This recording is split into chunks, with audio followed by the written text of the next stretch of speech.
Thank you all for coming here. We're really excited to have events at our location. It's always really fun to bring other scientists in. And thank you so much for the introduction. I've been with White Labs for about 11 years now, and so I've got a few things under my belt. But one of my favorite things to talk about, especially with other people in the sciences, is the flavor contributions of yeast to beer. We think about yeast as doing a lot of amazing things. It's researched a lot, and I'm sure some of you have worked with it as an organism as well. But I want to focus a little bit more on some of the basics of how yeast is contributing these flavor compounds.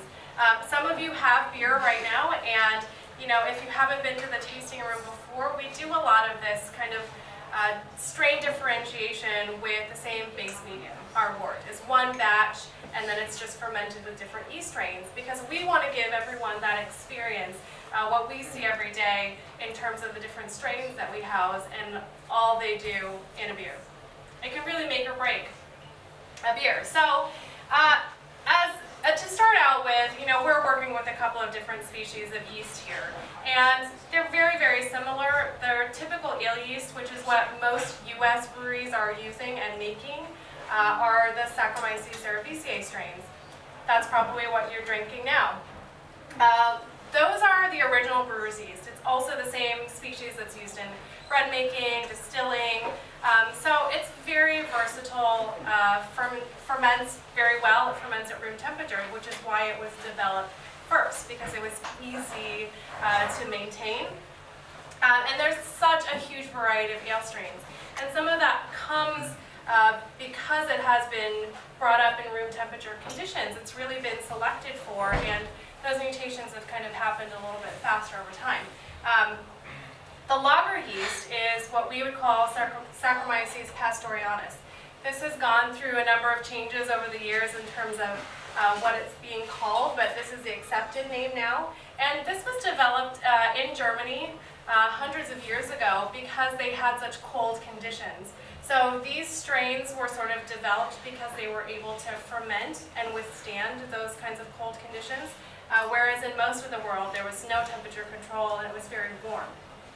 So those are the big differences between the two types that we work with. And each one has sort of different properties, even amongst each species. So we have a number of strains here. We house about 700 different strains of yeast, and all of them are slightly unique. And of those, the vast majority of them are ale yeasts. So looking at it in terms of genetics, we don't do a lot of that work here ourselves, but you may have noticed some of the artwork on our tasting room wall, excuse me, that looks at some of the differences in genetics of our strains. This is another example. This was done by Yonder Biology. I don't know if you guys are familiar with them, but they do a lot of these gels to look at the differences between strains, and they actually turned it into artwork.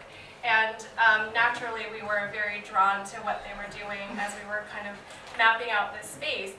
And it's really cool because what you see here is an ale yeast on the right, and then we've got another ale yeast on the left, which is just a different strain. This is a Saison type yeast, and this is our California ale yeast, which is our top seller. It's one of the most versatile yeast strains on the planet. So I kind of circled here some of the differences that you see. There's a lot of similarities, obviously, because they're the same species, but there are a few pattern differences. And one thing that we've kind of embarked on over the last year or so, too, is a genetic project to look at fingerprinting 96 of our yeast strains. So we're looking at the complete genetic makeup of 96 of our strains. We work with Illumina to do a lot of that, but we're hoping that that's going to give us some idea of where in the gene we're getting some of these flavor compounds that we see, because a lot of that is not known. And that's what we're really interested in doing. I think that will give us another tool to manipulate some of those things and also be able to look at those genes and say, yes, this one is going to produce more of this compound, this one's going to produce less, just based on what we can see. So For brewers in general, they have a lot of choices when it comes to picking a strain. These are just some general classifications that we use to try and help them make selections. And these are all ale yeast, and this is subdivided into class 1, class 2, and class 3 strains. So as a general rule of thumb, the class 1s are going to produce much cleaner beers. They don't produce a lot of flavor compounds. So they're used for a lot of types that are very hoppy, like IPAs, because that flavor compound doesn't compete with the hop component of the beer, for instance. Class 2 strains are British English, what we call British English, because they've got a little bit more flavor-forward fermentation. They're also very flocculent, so they drop out of the beer very quickly, and that makes those beers a little bit more residual in sweetness because they're not fermenting as efficiently. Class 3 strains are Hefeweizen and Belgian yeast strains. If you're familiar with those styles of beers, they tend to be very fruity, and they're also spicy in character, and that's really, really because of yeast. That's not because the brewer's adding spices or anything like that. That all comes from the strain of yeast that's used for that production. So lager yeast. You can see here, even just the classifications are a little bit less. There's the class 1 and class 2, basically. American lager yeast, and then this is basically referring to the classic German lager yeast. It's called 3470, and that is going to have a little bit more body, a little bit more character. The American lager yeast, if you think of like a Budweiser or something like that, that's that character. It's super clean, a little bit of sulfur, a little apple character, and that's what you can expect from a strain like that. There's also this sort of designation that was originally called for homebrew, this steam-style lager beer, which just means that it's not fermented cold. It's actually fermented a little bit warmer, a little bit less than room temperature, but that's going to produce a little bit fruitier beer. And that's made very popular and classic by Anchor Steam. That was a lager yeast that they used at a warmer temperature, so that's really classic for that style. So just as an example, this is a listing of some of our strains that we carry, and we try to make these style charts for brewers to see to help them pick which ones would be good for certain styles. And you can see that here's the 001, 0 being least appropriate for style and 4 being most appropriate. So you can see here English Pale, it's okay, English IPA, American Pale, American IPA. Really good for some of these cleaner styles.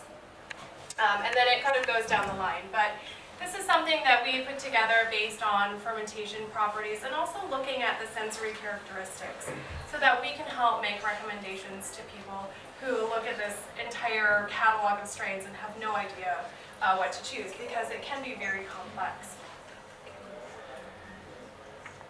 So in terms of flavor production, there are a few categories of main flavor producers that we talk about when we talk about yeast character.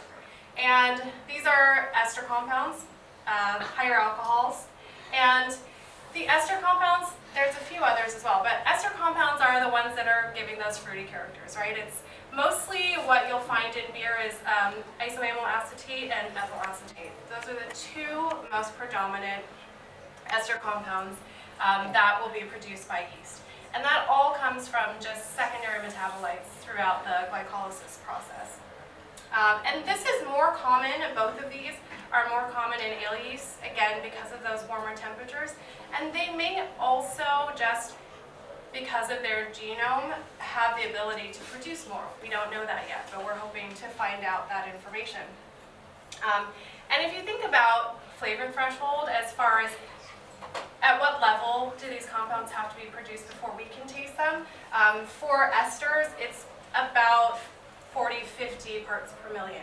And it's very low, so any kind of swing, if there's a small change in those compounds, you can really taste the difference, or smell the difference. The higher alcohols, mostly 1-propanol and isoamyl alcohol. So the interesting thing about these two compounds is that the fusel alcohols will generally be precursors to ester compounds. Not in every case, but in some cases. So you'll see a lot of times if there's high levels of fusel alcohols being produced during fermentation, that will result in higher levels of esters as well. A couple of other compounds here, phenols. And these are mainly 4-vinyl glycol and 4-ethyl glycol. You'll see that talked about a lot in wine, not as much in beer. We just refer to them in general as phenol compounds. And those are those spicy, peppery characters that you find in those wheat beers. That's very, very typical of them. Most what we call domesticated yeast strains today do not have the ability to produce this compound. It's kind of been sort of bred out or selected out over time, so everything else is very clean. So we refer to some of these wheat beer strains and Belgian strains as more wild type because they still carry the production of this compound. But it's not common with most ale yeasts, and in fact, if you see it with a strain that you don't expect, it is usually a sign of mutation or cross-contamination. So it is something we look for also. Acetaldehyde in beer is very green apple, and it's something produced by the yeast, but then it is also reabsorbed, so it gets conditioned out. So that's why in brewing terms, if you ever hear of that as acetaldehyde beer being green beer, it's because it hasn't been conditioned long enough to reabsorb the acetaldehyde. So, one of my very least favorite flavor compounds in beer is diacetyl. Any of you familiar with this character? It's really buttery in beer, and it can sometimes come across as slick on your mouth because if it's in a very high concentration. But you'll see it from time to time, and it's going to be dependent a lot on the strain, how much is going to be produced, but it's also another one that's a conditioned compound, which will be reabsorbed. So just to explain that a little bit better, and this is very basic, but glucose metabolism, we get glucose to pyruvate to acetaldehyde, and acetaldehyde can go a number of different ways. But in the formation of diacetyl, we get alpha-acetolactate as a precursor, which leaves the cell. And once it's out in the beer medium, in the wort, it gets oxidized by different factors, which causes conversion into diacetyl. That is the compound that has that buttery character. The alpha-acetolactate itself doesn't, but once it's oxidized, it will. And that compound, diacetyl, will be reabsorbed back into the cell, and then it's converted again to 2,3-butanediol, which we can't taste, which is what we want to happen, but that isn't always the case. Sometimes if the conditioning process is cut short, or yeast is removed too early, for instance, we're left with all this precursor, and people often don't notice it because you can't smell or taste the precursor itself until it gets oxidized. So if the yeast is already gone, there's a lot of alpha-acetolactate.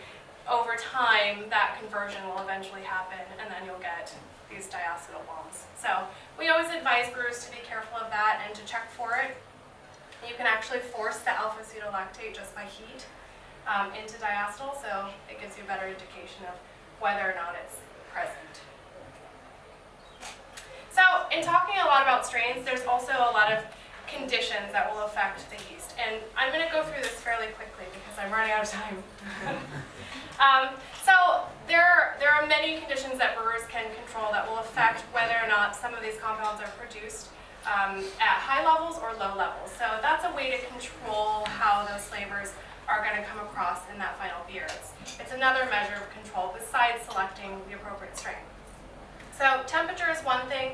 Temperature is not only going to affect the fermentation rate, the higher the temperature, the faster the metabolism, but it's also going to generally increase the metabolites that are being produced, so all of those secondary metabolites, the ester compounds, the fusuls, anything else, acetaldehyde, all those compounds will be produced much faster.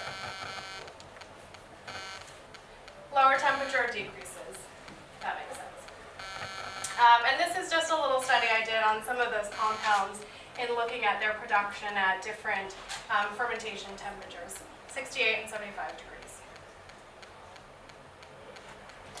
And the other thing we talk about a lot in brewing is pitching rate, so just inoculation rate, how much yeast am I adding to this? That has a huge effect on it as well, because it's going to have an effect on how much the yeast is going to grow throughout that fermentation process. So we're looking at, this is a low pitching rate and a high pitching rate, and then the amount of cell mass production based on those two numbers. At the lower pitching rate, we get much more growth availability, which then results in this sort of action. If you start with a higher yeast count, you reduce the number of fusel alcohols because you're reducing growth. But you're actually increasing esters because of some direction of acetyl-CoA, which is used in metabolism, will be used mostly to produce more lipids rather than producing esters. So that one's a sort of inverse relationship. And then, of course, the lower cell counts increase in yeast growth and increase in fusel alcohols. So, I think that's pretty much my time. But, just talking about all the different strains that we have and all the choices that people make, which is why we have such a wide variety of beers here to really showcase that and how much of a difference that makes. But also keeping in mind that environmental conditions are always going to have an impact on it no matter what. You can make the same beer with the same yeast and just vary the temperature, for instance, and you'll get widely different beers. So it's very interesting in this process because live yeast, introduced into this process where everything else is pretty stable is always a kind of fun project for us. So. Thank you, Neva.